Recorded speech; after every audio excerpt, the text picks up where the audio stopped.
let's start with this. Let's start with Ukraine and expand out a little bit. Uh, I find myself struggling to understand this administration's relationship with Ukraine and Russia. There is a history of Trump saying sympathetic things, at least relatively speaking, compared to other politicians in the US about Russia and about Vladimir Putin. But he has also spoken often, both before the presidency and after regaining it, of ending the war in Ukraine. But he has also, in the past week, chided Putin. He has initiated negotiations without Ukraine present at the table. And he had that now infamous press conference with Vice President Vance and Ukrainian President Zelensky, where Trump and the vice president addressed Mr. Zelensky down about, among other things, how he was dressed. So help me, if you would, just sort of orient myself here. What do you think is the status of the Ukraine war and the U.S. involvement in it? Well, I mean, I'm sorry to I'm not drop such a bomb sure. on you, but complex question. But I mean, I'm not in Trump's head, but I mean, what he seems to have done or tried to do is, force Ukraine to a willingness to talk and possibly to compromise, extract this minerals deal, which is clearly part of an entire, global strategy of trying to get U.S. hands on rare earths and other minerals. Look at his approach to Greenland, and reduce the anti-Russian rhetoric to the point where you can restore working relations with Russia without, so far, I mean, agreeing to Russian terms. The US has not actually set out a peace settlement.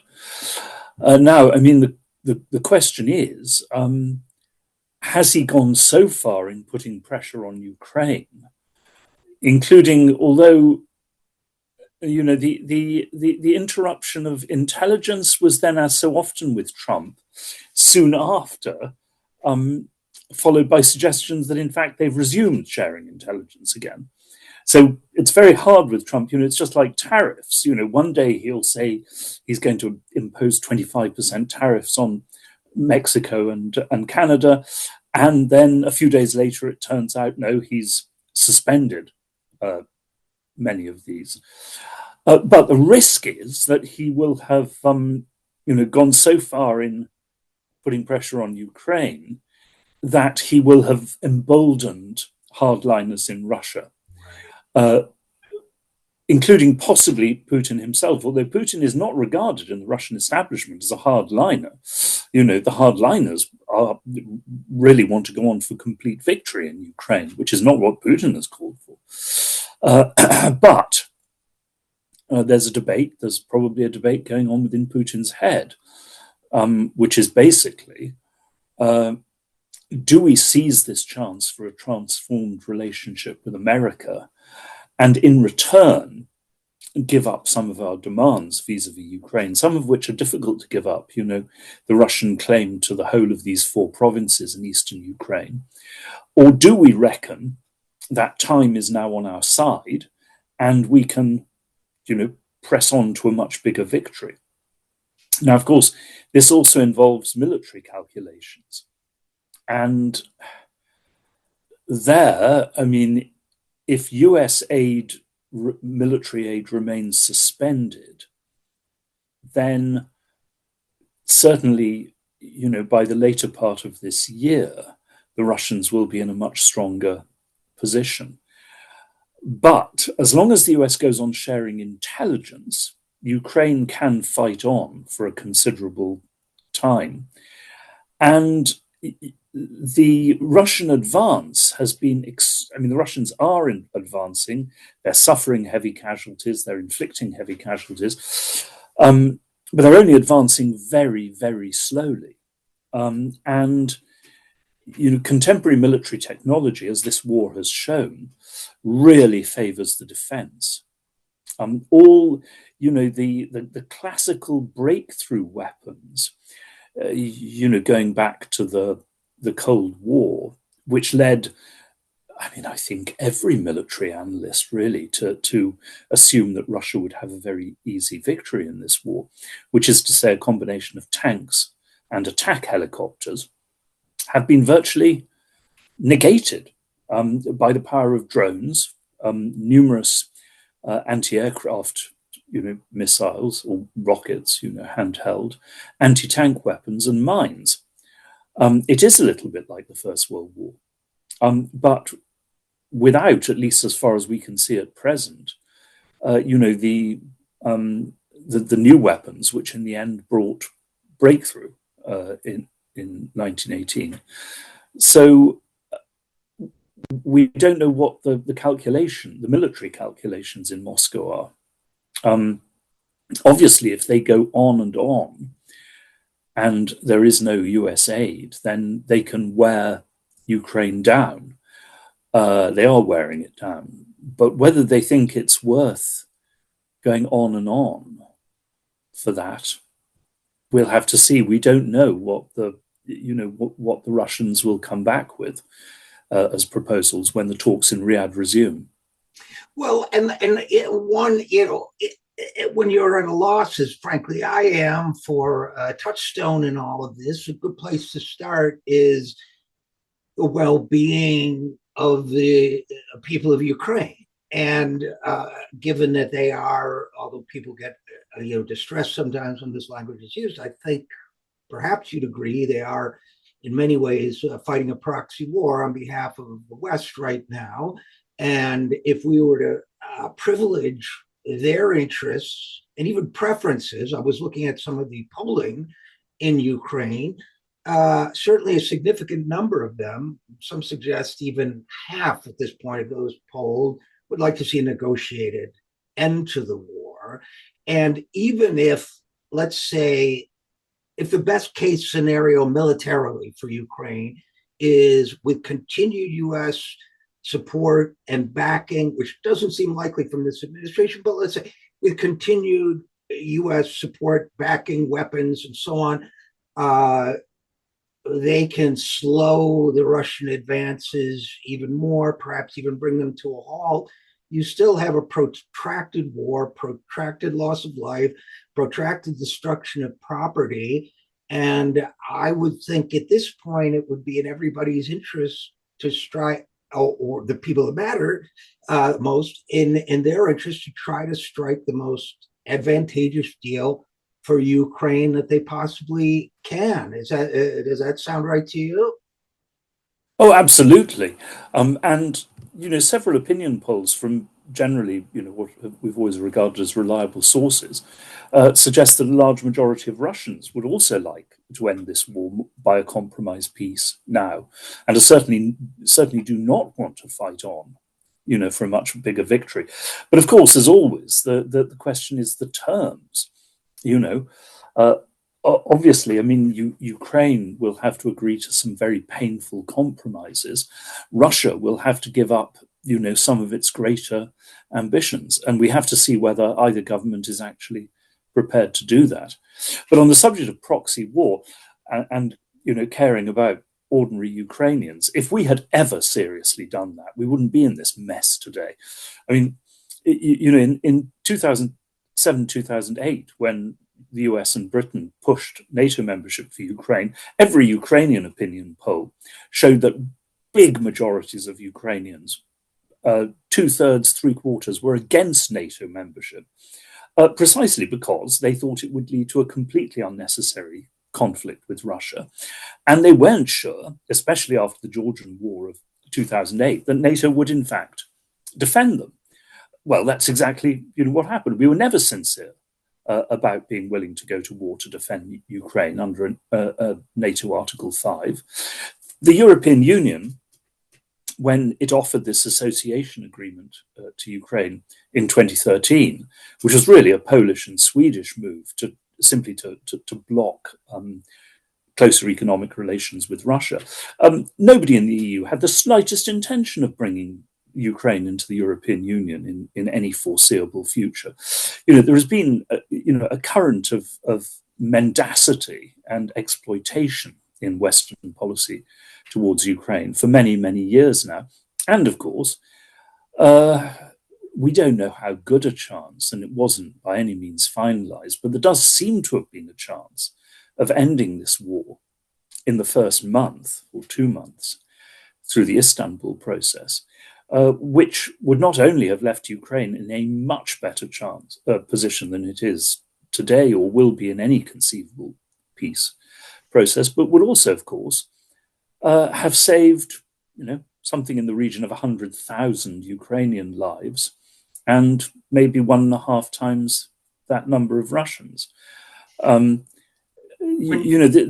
This picture of Western politicians urging, our brave, gallant Ukrainian allies on to die is not a morally very pleasing one.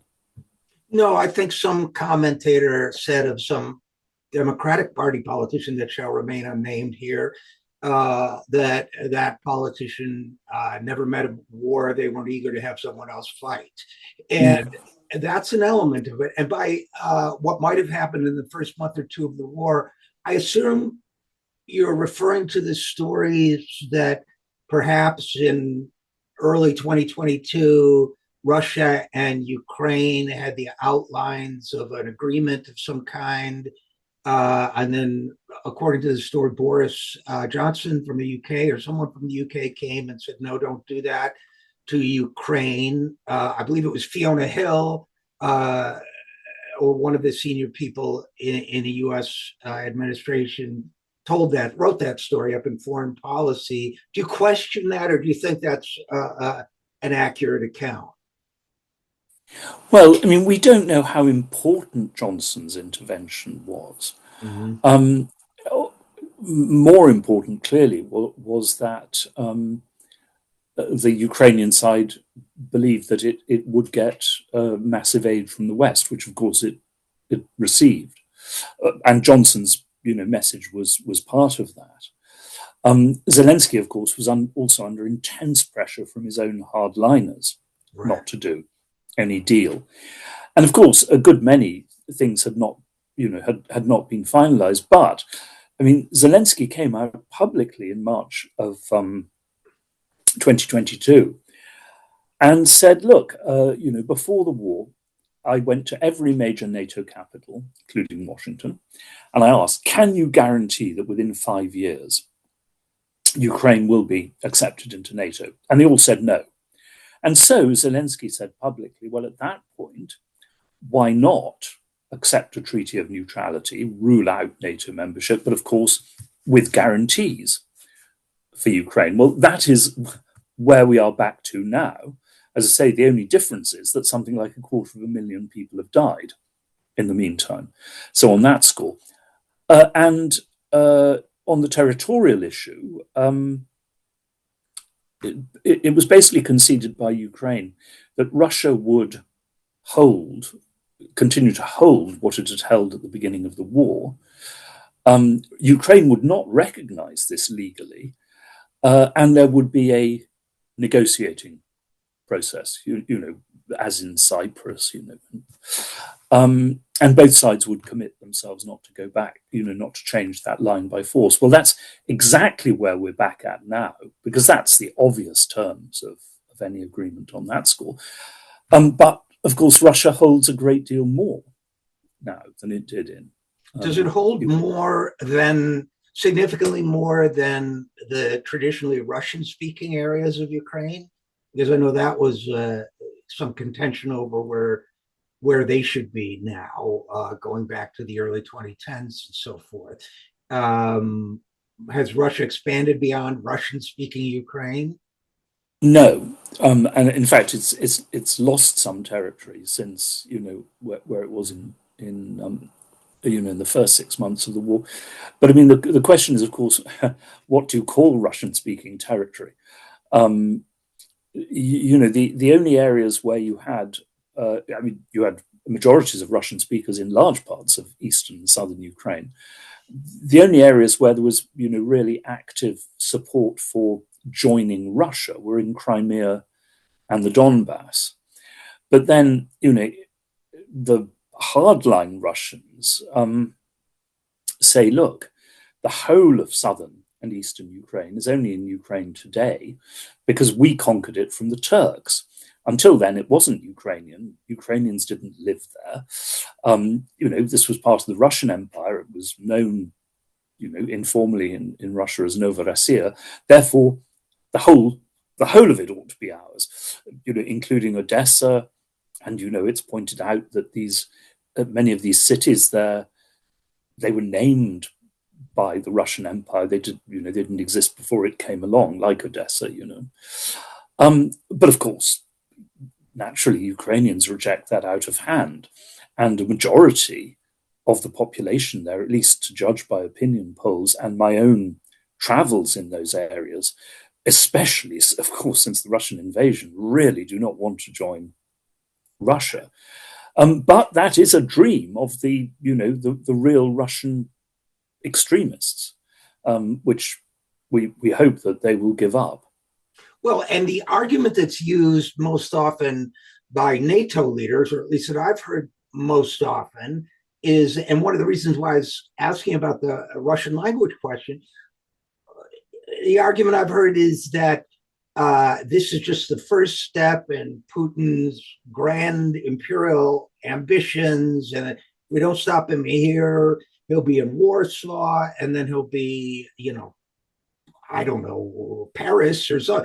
But the idea that no, this is not a matter of reclaiming Russians. My grandparents were born, I was just asked to give their birth dates and location, 1885, Kiev Oblast, Russia, right? So the question of whether this is just, it's a war crime either way, but whether Russia is talking about would be satisfied with regaining Russian-speaking Ukraine, or is this a fanatical drive to go through Western Europe? I mean, I think that becomes a central question, at least in the public's mind, about how to settle this. But the public is being lied to on this, frankly. As far as Ukraine is concerned, and especially Crimea and the Donbass, even under Yeltsin, you had leading Russian politicians saying that this really should be ours, or if it shouldn't join Russia, it must have full autonomy within Ukraine, and we must never give up Sevastopol. And there's been so much coverage in the West, and some of it accurate, about Putin's particular obsession with Ukraine, and indeed a wider Russian obsession, and all the reasons for this. The fact that the original, not Russian, but Rus state was founded in Kiev, 1,200 years ago.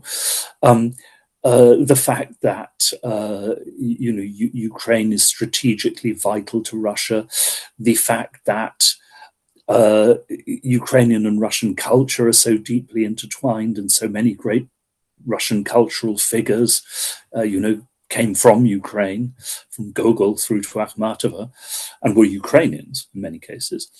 The huge levels of intermarriage, the fact that you have huge populations there in certain areas of Ukraine who feel deeply Russian.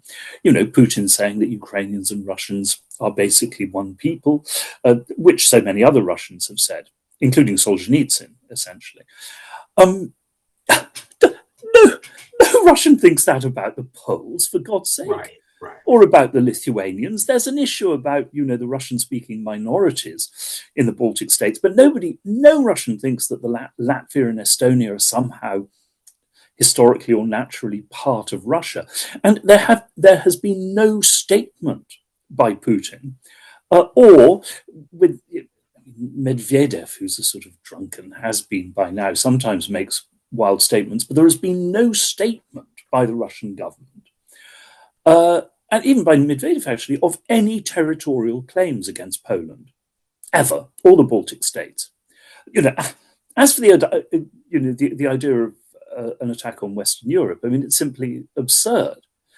So what you've got is a whole row an army of so-called experts and journalists basically making this up out of their heads, in order, and with the encouragement of Western governments. I mean, all these, and then people point, to Putin's nuclear saber rattling and threats, but of course, they are to deter NATO from intervening directly in Ukraine.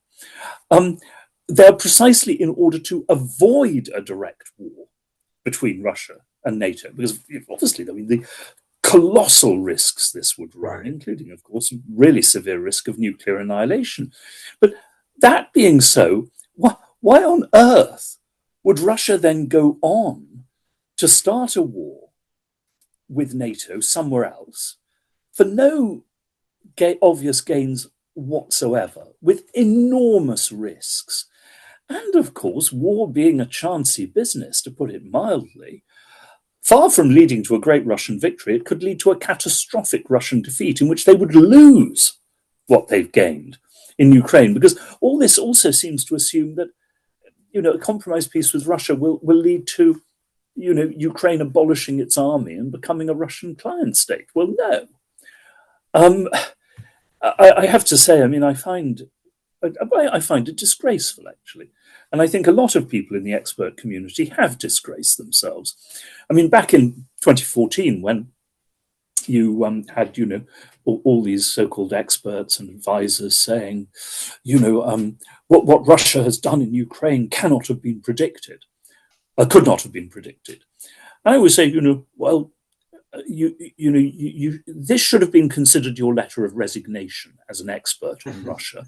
If you did not predict that Russia would react violently to any attempt to take Ukraine, into Western alliance and establish an ethno-nationalist regime in Kiev, you've just said you should write, to your director or your dean or whatever and say, I'm most terribly sorry, but by saying this, I've just shown that I know nothing about Russian history, don't understand the mentality either of the Russian elites or of ordinary Russians, have never visited, any of the, Crimea or the Donbass and talked to people there, and therefore, with deep regret, I hereby offer my resignation. Indeed, I insist on my resignation, and I'm going to go off and sell soap, or look at the sky or something. Why, when I was a lad, they'd close themselves in their office with a pistol as a gentleman and do the right thing. Indeed. The one thought that I've had watching this unfold, Anatol, with the saber rattling before and during and after the Russian invasion along the course of the war, the insistence promoting the idea of a Ukraine in NATO and so on, the thought has come to me of the Cuban Missile Crisis and the fact that we were able to avert what many people thought was an inevitable nuclear conflict because John F. Kennedy was willing to withdraw nuclear missiles from Turkey. USSR and Khrushchev withdrew nuclear missiles from Cuba. And I've actually wondered whether the crew of Western leaders, both political and military, we have today, would have had that wisdom. I know. I mean, I really fear that if they had been in charge, then we'd all be dead now.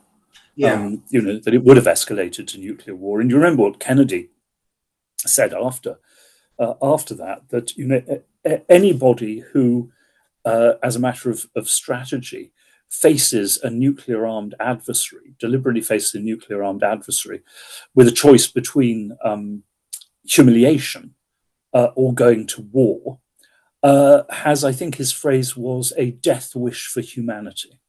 Yeah, well, and I wonder if we haven't seen that. But one of the things I wanted to make sure to incorporate in this conversation as a whole is I think Americans oftentimes see Ukraine as a as a three-actor drama with Russia, Ukraine, and the United States. But there's also NATO.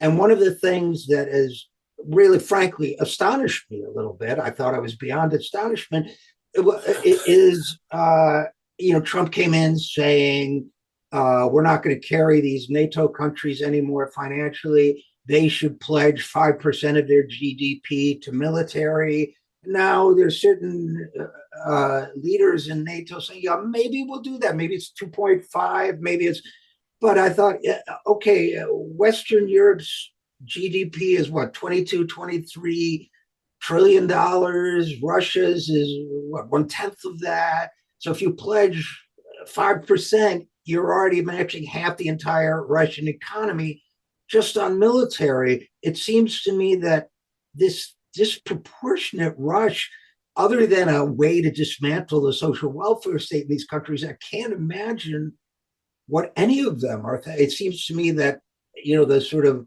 irrationality that I feel our country's displayed is infectious or something, that NATO's gone for this as well. Do you have any explanation for that or thoughts about that?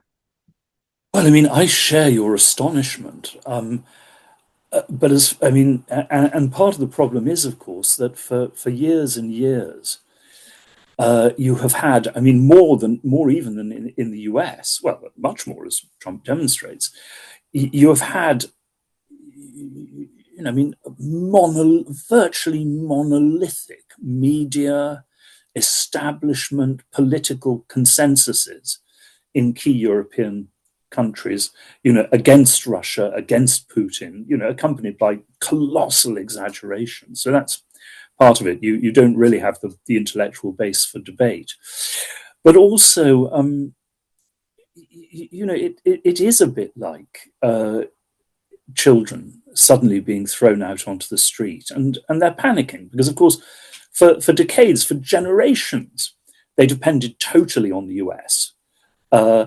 Well, not totally for defense, but totally for thinking about defense. I mean, in the end, it was always going to be the US that they were going to fall back on, for their defense.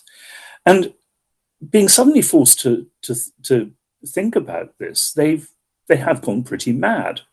But then there is the fact, you see, that the problem about European military spending, which, in absolute terms, is more than capable of defeating Russia as it stands. You don't need to add a single euro to the sum.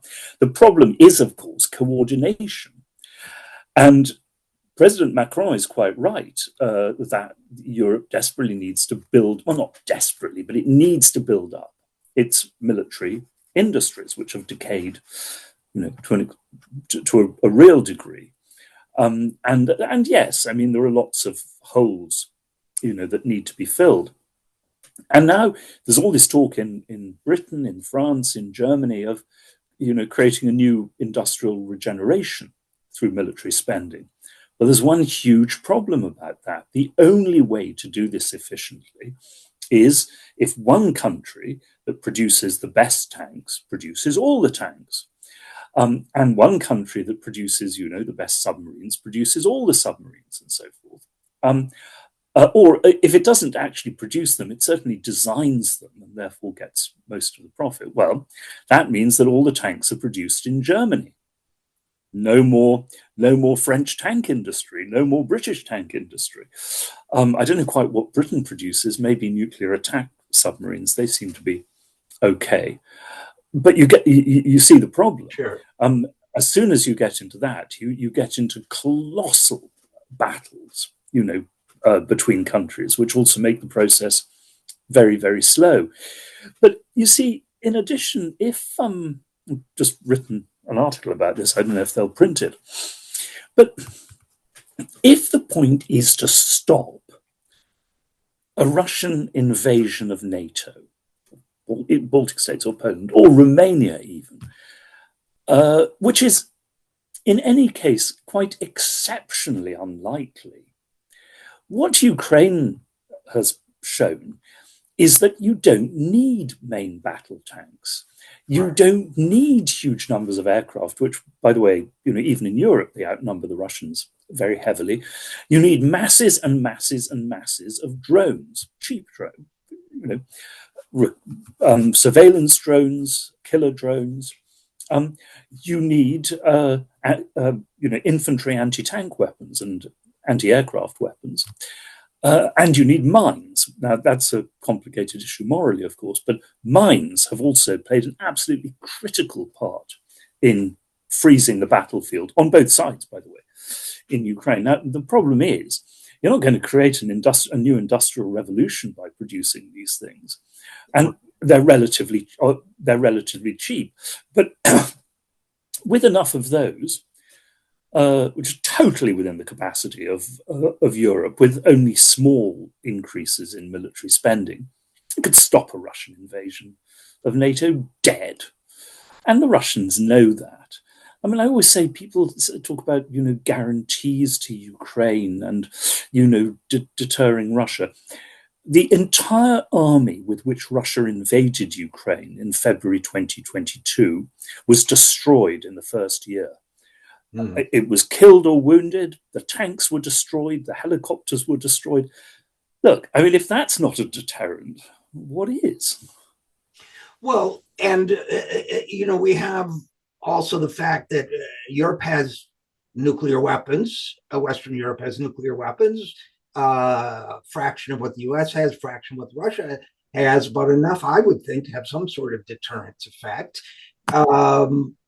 Unfortunately, I don't think we're going to have time, at least this time, to go into. You and your colleague, George Beebe, have written about the possible terms for an agreement where, paradoxically, it might seem to some, opening up the subjects under discussion in a ceasefire peace negotiation would actually help perhaps resolve things, right? Because it would, if you don't mind just taking 30 seconds or so to explain how that works.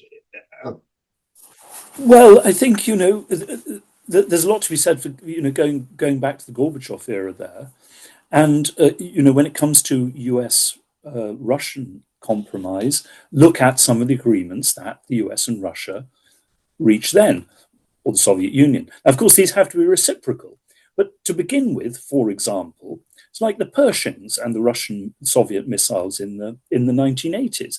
There's an obvious deal to be done there. The US promises not to go through with its plan to deploy intermediate weapons missiles in Germany, and Russia withdraws its from Kaliningrad and Belarus.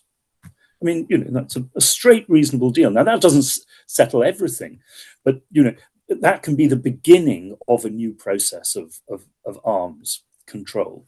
The first step, if you will, which is what we should have done before the Ukraine war. There were Russian demands which were clearly unacceptable. There were others that were actually a perfectly good basis for the beginning of talks, but we weren't even willing to begin talks. Well, now hopefully we are. And hopefully, in return, for compromise on these issues, these wider issues, as you say, as George and I say, Russia will be willing to compromise on its demands against Ukraine. We hope so, but once again, we have to wait and see. All right. Well, we'll have to leave it there. But as always, thank you so much, Anatol. It's a pleasure. We depend on your support here at the 0 Hour, so please give whatever you can at any of the links you see on your screen. Thanks so much.